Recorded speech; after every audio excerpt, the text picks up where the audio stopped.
Olá, pessoas bonitas da internet, como é que vocês estão hoje? Então, mais um vídeo aqui no canal, então não se esqueça de deixar o seu like e se inscrever, porque isso ajuda muito.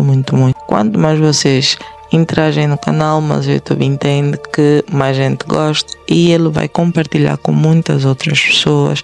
Sem contar que hoje finalmente chegamos à nossa meta de 10 vídeos no canal, né? 10 vídeos longos, 6 em português, 4 agora em inglês, então vão lá ver os vídeos, né? E vamos aumentando cada vez mais até o infinito e mais além.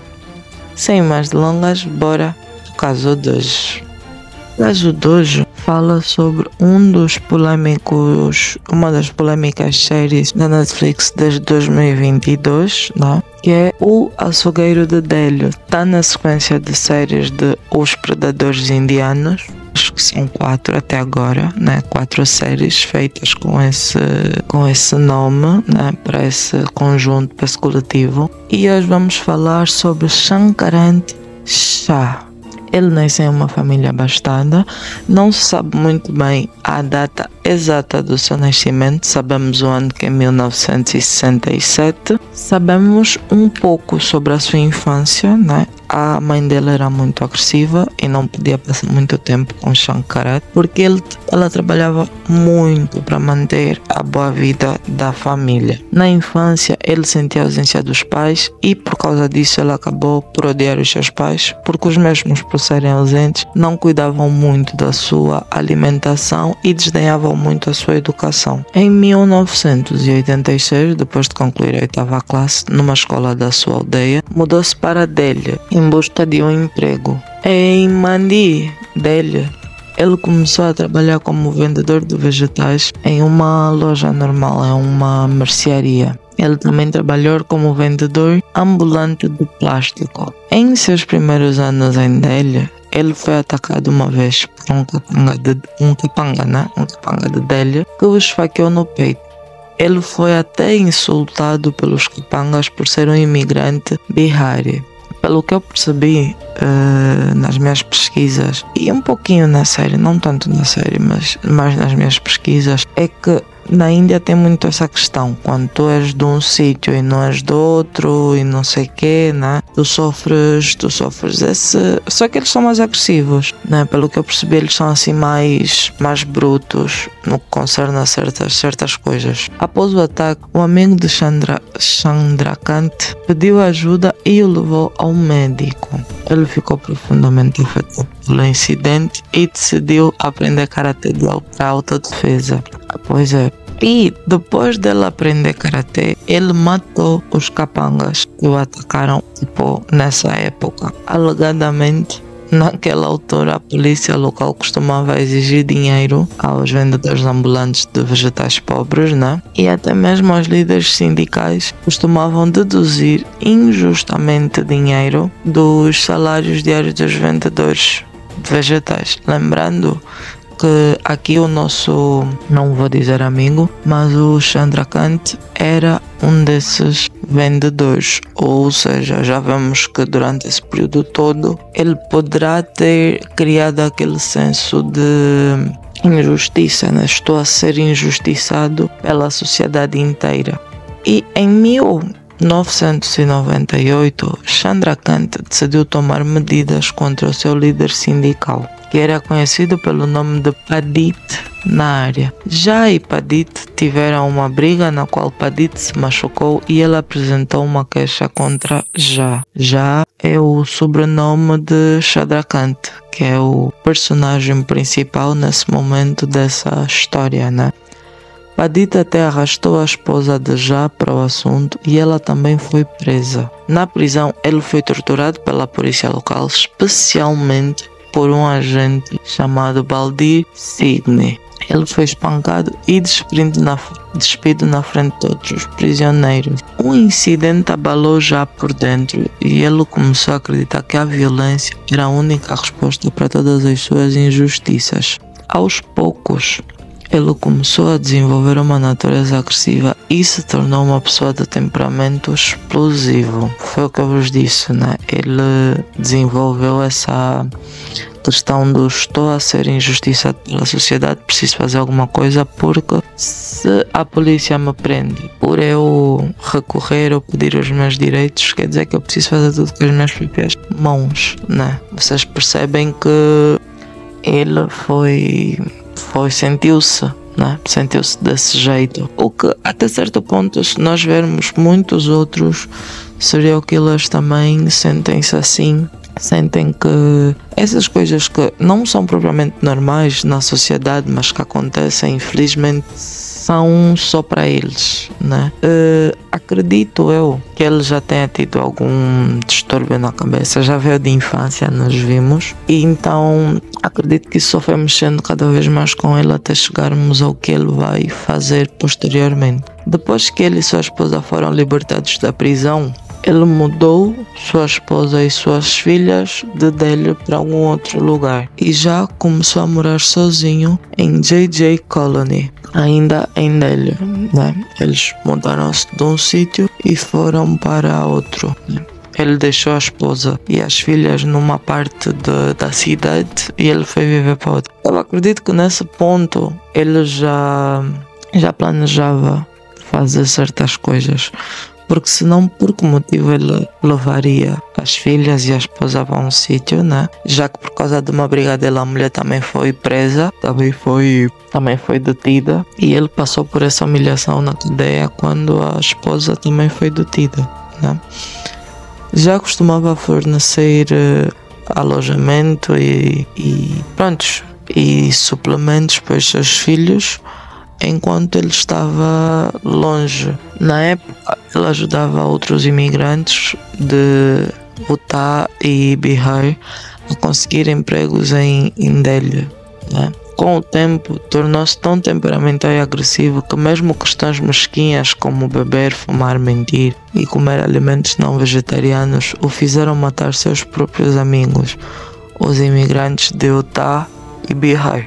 Em 1998, ele matou Mangal, aliás, Aurangzeb, em Nagar. E esse foi o primeiro assassinato oficial de Jah. A polícia então o prendeu, porém em 2002 ele foi libertado por falta de provas. Ele foi preso em 1998, um pouco depois do crime, e saiu em 2002. Foram 4 anos só. Digo só porque posteriormente ele vai cometer os seus crimes novamente, né? Em junho de 2003, um pouco depois dele ter saído da sua primeira prisão, ele cometeu o seu segundo assassinato. Ele matou o seu associado chamado Shekhar por ser um bêbado. Após o assassinato, ele jogou o corpo de Shekhar em algum lugar da cidade. Chandra Kat assassinou a sua terceira vítima em novembro de 2003. Foi uma distância de junho a novembro, da segunda à terceira vítima. Ele matou um de seus colegas de trabalho chamado Umesh por mentir e traí-lo. Ele jogou o seu corpo perto do portão número 1 da prisão de Tihar, em Delhi.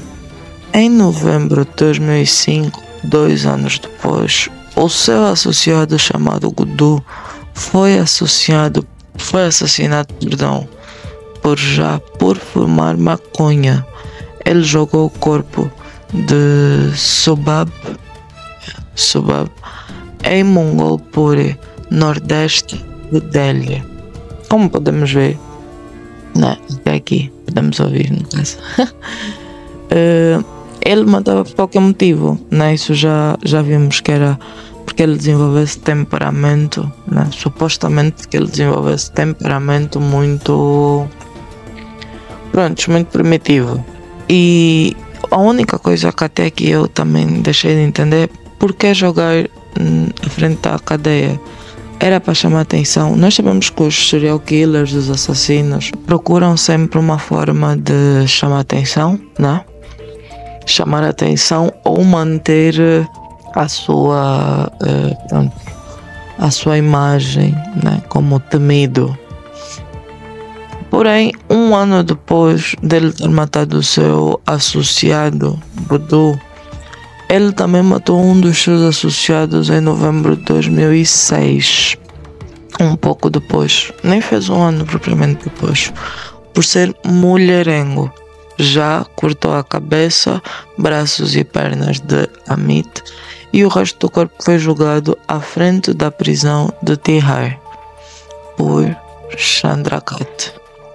Em abril de 2007, né, como vocês podem ver, ele tinha, apesar de serem anos diferentes, mas ele tinha pouco tempo de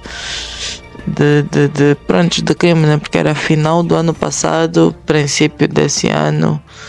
Prontos. Em 2007, em abril de 2007, ele matou o Pedenge, mais um dos seus associados, por ter um caso com uma de suas filhas, e um mês depois matou o seu amigo Dali por comer alimentos não vegetarianos. Ele realmente procurava motivo para matar. Parece tipo, ele quer matar, mas ele só estava procurando um motivo, né? Parece um pouco isso. Depois de cometer todos esses assassinatos, ele cortava a cabeça, os membros e os órgãos genitais dos corpos e os jogava em diversos locais de Delhi para confundir a polícia local. Ele costumava desafiar a polícia de Delhi fazendo anotações sobre os corpos que jogava para fora da prisão de Tihar. Um dos casos de assassinato, ele deixou um bilhete na qual escreveu o seguinte: até agora tenho enfrentado um caso ilegítimo, mas dessa vez cometi realmente um homicídio. Vocês nunca vão conseguir me pagar. Não tenho medo de abrir o caso. Se você puder me pagar nesse assassinato, então me pega e me mostre seu pai e seu cunhado. CC. Foi assim que ele assinou o bilhete, CC. De acordo com algumas fontes da mídia, Chandrakat frequentemente cometia os assassinatos depois das 20 horas. Antes de matar as pessoas, ele primeiro amarrava as mãos das vítimas e depois realizava alguns rituais. Depois de matar as suas vítimas, ele comia no mesmo cômodo, na presença do cadáver da vítima e do sangue espalhado no chão. Ele costumava acreditar que jogar as cabeças das vítimas no rio Yamuna lhe proporcionava moksha. Eu infelizmente não sei o que é moksha, nas minhas pesquisas eu não encontrei. Quero e espero que seja dinheiro, né? Porque ele tinha uma vida humilde quando ele saiu da sua cidade para Delhi. De 1998 a 2002, lembrando que 2002 foi a primeira vez que ele foi preso, né? Por assassinato. Ele foi preso diversas vezes em diversos casos de homicídio, mas por falta de provas foi simplesmente libertado. Em novembro de 2013, ele foi preso e considerado culpado de 3 assassinatos. Ele foi acusado de uma multa de 20 mil da moeda local e condenado à morte pelo tribunal Rohini de Delhi. Ao ser preso, ele disse que não se arrependia. Ele ainda disse que era um mestre em cortar corpos. Alegadamente já estava se vingando da polícia local, que era a polícia de Delhi, por puni-lo pelos crimes que nunca cometeu. Em 2016, sua sentença de morte foi alterada para prisão perpétua. E em 2022, ele estava preso na prisão de Tihar. Em uma entrevista, quando os policiais de Delhi foram questionados sobre a prisão de Chandrakat, eles disseram: ele já tinha alguns problemas psicológicos que o levaram a um crime tão hediondo. O primeiro erro de Já foi enviar uma carta à polícia depois de deixar o torso da sua 4ª vítima, Amit, na frente de Tihar, em 20 de outubro do ano passado, no caso 2011, né? 11 provavelmente. Já culpou o ex-comissário adjunto adicional Manish Agarwari e o chefe de polícia Balbir Singh na carta por forçá-la a tomar para a matança. Lembrando que o Singh foi um dos policiais que o torturou em 2002, né, quando ele estava preso, quando ele e a mulher foram presos por causa daquele sindical, né, o sindical dele. Na carta já também admitiu ter cometido um homicídio em novembro de 2003 e ter largado o corpo perto de Tihar. Ficou provado que ele já tinha saído de Tihar em novembro de 2003, por isso tivemos que procurar uma pessoa que estava alojada antes de 2003. Os funcionários lá dele ainda disseram: já cometeu outro erro ao ligar para o CHO de Harinagar imediatamente após se livrar do corpo no último dia 23 de outubro, garantindo que o SOA falasse com o assassino o maior tempo possível e obtivesse mais pistas. A conversa durou 7 minutos. Na nossa próxima pista foi comparar a caligrafia da nota encontrada com os corpos e declarações manuscritas de externos. Sujeitamos que já fosse o assassino, mas o difícil foi identificar o seu esconderijo, porque ele mudava de endereço quinzenalmente, ou seja, de 15 em 15 dias ele estava aqui, de 15 em 15 dias ele estava ali. Conhecemos pelo menos 4 esconderijos do rapaz, né, do senhor lá, o senhor assassino: Yamuna Vihar, Alipur, Aldeia Badalola e Airdarpur. Na última pista foi ele que se dirigiu um rickshaw equipado com um scooter. Nós vasculhamos todos os 4 lugares e finalmente encontramos Alipur enquanto ele comia com seus filhos. Mais tarde, quando os repórteres perguntaram à esposa de Chandrakant, a Mama, sobre os crimes do marido, ela disse: tivemos um casamento por amor. Ele é alto, bonito e muito inteligente. Ele era 13 anos mais velho que eu. Seus pais eram pessoas importantes, seu pai se aposentou do governo e sua mãe era professora. Então, não sei até que ponto ele estudou, mas adorava ler jornais. Ele nunca poderia matar alguém por comer alimentos não vegetarianos. Ele adorava comer carne e peixe. Ele gostava de caril rico, oleoso e não vegetariano como um seu rotis. E eu gosto do mesmo jeito.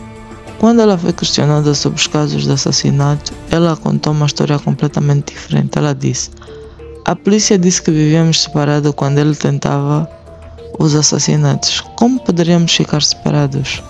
Eu não conseguiria fazê-lo ficar longe de mim, mesmo que eu tentasse. Segundo a polícia, eram todos os seus associados que ele conhecia. Se houvesse pessoas vindo de sua aldeia para ficar com ele, eu saberia disso. Nunca alugamos o quarto em Airdarpur, onde diziam que ele cometeu os assassinatos. E ele ainda disse: ele nunca me deixou sair de casa. Ele trabalhava o dia todo e depois voltava para casa para mim. Nunca imaginei que teria que trabalhar para ganhar a vida. Eu estava esperando o meu 6º filho quando ele foi preso, na segunda vez, em maio de 2007. Eu estava fazendo halwa. Meus filhos estavam brincando e ele me observava cozinhar. Meus vizinhos me contaram mais tarde que a rua inteira estava lotada quando a polícia chegou.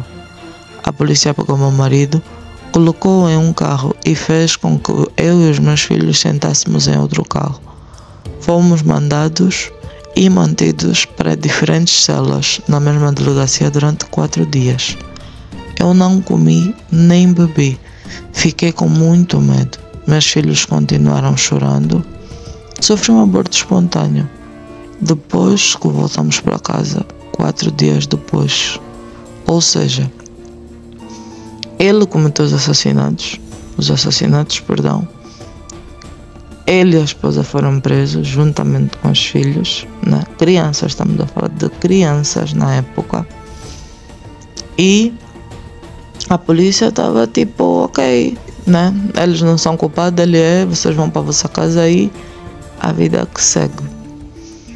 Infelizmente é assim que funciona, ou funcionava lá, né? Infelizmente, porque ele realmente foi considerado culpado, houve provas que ele foi considerado culpado, então não temos como dizer não, foi uma injustiça e tal. Foi realmente uma injustiça para ela, apesar de que, pelo que eu percebi, ele, o Shandakart, é que disse que ele tinha separado da esposa, né? Que mandou ela para um sítio e ele para outro, ficou noutro sítio e ele mudava de endereço facilmente. Isso foi provado também. Então ela dizia que eles não conseguiam se separar, fica complicado. No final, ele foi considerado culpado de 3 acusações de homicídio e recebeu 2 sentenças de morte e prisão perpétua até a morte em fevereiro de 2013. As suas sentenças de morte foram comutadas para a prisão perpétua sem remissão em janeiro de 2016. Em janeiro de 2022, seu pedido à liberdade condicional foi negada.